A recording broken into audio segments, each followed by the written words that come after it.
করবে, যে নবী আমার জানের জান, যে নবী আমার পানের পান। সাংসদদেরকে বলছি, আপনি যতবার প্রভাবশালী হন, মনে রাখবেন এই নবীর সুপারিশ ছাড়া জান্নাতের মুখ জীবনে কোনোদিন দেখবে না। তাড়াতাড়ি অনুশোচনা করে অনুতপ্ত হয়ে কেন আমরা প্রস্তাব গ্রহণ করলাম না, কেন এই প্রস্তাব সংসদে আমরা পাস করলাম না, অনুতপ্ত হয়ে আবার আপনারা উচ্চারণ করুন যে নবীর শানে যারা বেয়াদবি করবে, নবীর শানে যারা বেয়াদবি করবে তাদের সর্বোচ্চ শাস্তি মৃত্যুদণ্ড দেওয়া হোক। সেই মৃত্যুদণ্ডের আইন সংসদের মধ্যে পাস করা হোক। এটা আমরা আহলুস সুন্নাত ওয়াল জামাতের দাবি।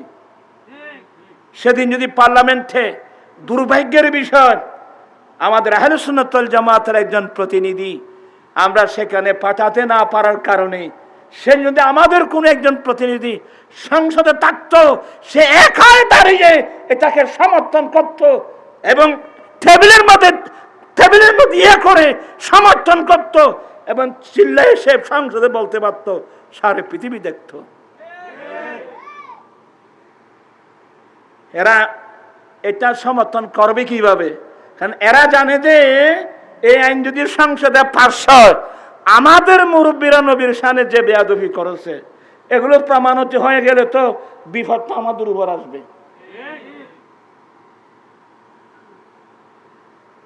এরপরও আমি স্পষ্ট ভাষায় বলছি, নাম ধরে ধরে বলছি, এই মুহূর্তের মধ্যে সারা বিশ্বের মুসলমানদেরকে একটা প্ল্যাটফর্মে আসা দরকার। কথা বলছেন না কেন? সমস্ত ইসলামী দলগুলো, আমি নাম বলে বলে বলছি, একটা প্ল্যাটফর্মে আসবে কিভাবে? এসে দেন বলে আসবে না। অনৈক্যের কারণগুলো চিহ্নিত করা হোক।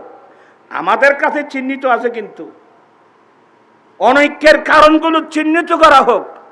চিহ্নিত করে এক জায়গায় বসে কোরআন সুন্নাহ দিয়ে এটা ফয়সালা করা হোক। যেটা শুদ্ধ সবাই মানবে, যেটা ভুল সবাই ছেড়ে দেবে। তাহলে তো এক প্ল্যাটফর্মে আসতে আর কি বাধা আছে নাকি? আমি এখনো বলে যাচ্ছি সবাইকে যে এখনো বিশ্বের মুসলমান যদি এক প্ল্যাটফর্মে না আসে, আসছে দেখেন আমেরিকা আর ইসরায়েল। আমেরিকা ইসরায়েল দুই শয়তান, দুই দুষ্টু মিলে আজকে ইরানের মতো আগে মারছে আফগানিস্তানের উপর, আফগানিস্তানের উপর, এরপর মারছে ইরাকের উপর।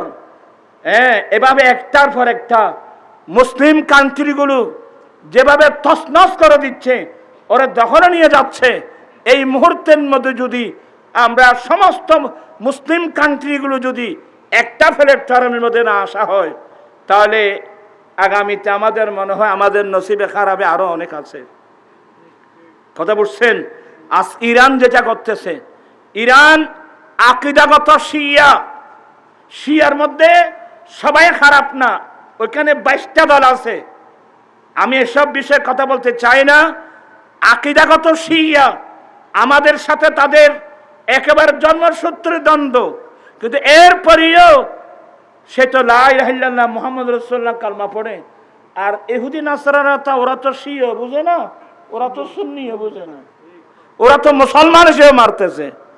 তাই এদেরকে এই ইরানের পক্ষে দাঁড়ানো, ইরান যেটা কাজ করতেছে এটা আমাদের কাজগুলো করতেছে। এই জালেম ইসরায়েল, এই শয়তান জোটে আজকে এই বেশি দিন তো হয় নাই, ফিলিস্তিনের লক্ষ লক্ষ ফিলিস্তিনের নারী পুরুষ, হাজার হাজার শিশুদেরকে ওরা শহীদ করেছে। কথা বলছেন? এরা একটা মুসলিম কান্ট্রি শক্তিশালী হোক, এটা ওরা বরদাস্ত করে না। কথা বুঝে আসছে? ইরানের উপর যে আক্রমণ করতেছে, আমরা তার তীব্র নিন্দা জানাচ্ছি, প্রতিবাদ জানাচ্ছি। ঠিক কিনা ভাইয়েরা আমার? এই মুহূর্তের মধ্যে সমস্ত মুসলিম কান্ট্রিগুলো একমত হয়ে একটা মুসলিম জাতিসংঘ গঠন করা, এটা সময়ের দাবি। ঠিক কিনা বলেন আমার ভাইয়েরা? এটা সময়ের দাবি। সমস্ত মুসলিম কান্ট্রিগুলো একমত হওয়া, ঐক্যবদ্ধ হওয়া, এটা সময়ের দাবি। আর যদি না হয় তাহলে যুগ যুগ ধরে আমাদেরকে ইতিপূর্বে লক্ষ লক্ষ মুসলমান প্রাণ দিয়েছেন, সামনে আরো কত মুসলিম গুলো প্রাণ দিতে হয়েছে আল্লাহ ছাড়া আর কেউ জানে না। আর ও সমস্ত মুসলিম কান্ট্রিগুলো বলছি, যারা আপনারা আমেরিকানদেরকে গাঁটি দিয়েছেন, কেন আপনাদেরকে গাঁটি, আপনারা ইসরায়েলকে কেন গাঁটি দিয়েছেন? ইসরায়েলকে আপনারা কেন গাঁটি দিয়েছেন? ইসরায়েলকে গাঁটি দেওয়ার অর্থ হলো আপনি ইসরায়েলকে সমর্থন করা, আর আপনার রাষ্ট্রীয় সম্পদ ওরা লুটে নিয়ে যাচ্ছে। এসব কথা বললে রাজনৈতিক বিষয় এসে যাবে। আমি শুধুমাত্র একটু ধারণা দিচ্ছি। আমি ওই সবটা শব্দ দাঁড়িয়ে সে একটা আমাদের প্রাণের কথা বলছে, এটা তো আমাদের আহলে সুন্নাত ওয়াল জামাতের প্রাণের দাবি।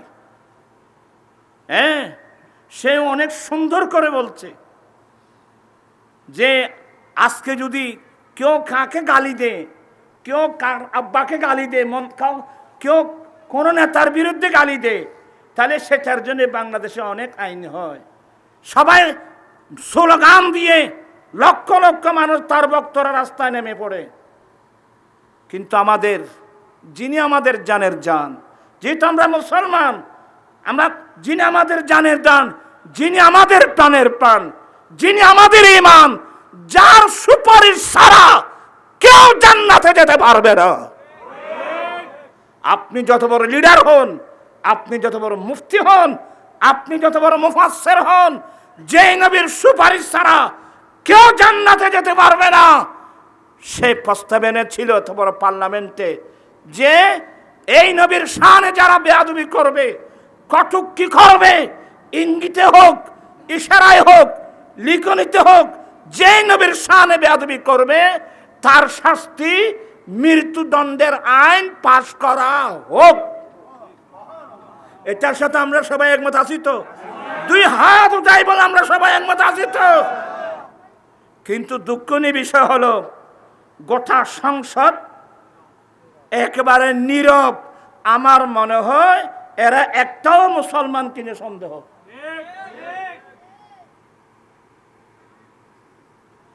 এই মুসলমান দিয়ে কি করব? ওখানে তো ইসলামী দলনা কি আছে? গোটা সংসদ ভবন চুপচাপ, না কেউ টেবিলের মধ্যে একটা তালি মারলো, বাড়ি মারলো, গোটা সংসদ নীরব। আমার মনে হয় সেই সংসদের মধ্যে কয়জন মুসলমান আছে এটা আল্লাহ বেহেতর জানে। কথা বলছেন না কেন? মুমিন কাকে বলে? আল্লাহর নবী বলেন, লা ঈমানা লিমান লা মুহাব্বাতা লাহু, যার অন্তরে আমি নবীর মুহাব্বত নাই, ভালোবাসা নাই, তার কাছে ঈমানও নাই। আল্লাহর নবী বলেন, লা ইউমিনু আহাদুকুম হাত্তা আকুনা আহাব্বা ইলাইহি মিন ওয়ালিদিহি ওয়া ওয়ালাদিহি ওয়ান নাসি আজমাইন। তোমাদের মধ্যে কেহই ততক্ষণ পর্যন্ত পূর্ণ মুমিন হতে পারবে না যতক্ষণ পর্যন্ত তোমাদের মা বাবা, তোমাদের স্বামী স্ত্রী, তোমাদের সন্তান সন্ততি, পৃথিবীর বুকে যত আপনজন থাকুক না কেন, সবার ভালোবাসার চেয়ে আমি নবীর ভালোবাসা যতক্ষণ পর্যন্ত বেশি হবে না ততক্ষণ পর্যন্ত কেহই পূর্ণ মুমিন হতে পারবে না।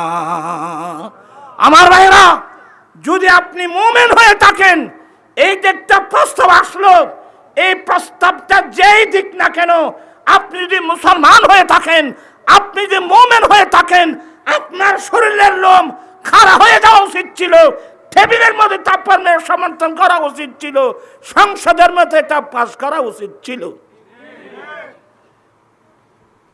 এই সংসদের মধ্যে আর কোনো মুসলমানের কোনো এই সংসদের উপর আর কোনো আস্থা নেই। কথা বলছেন এখানে?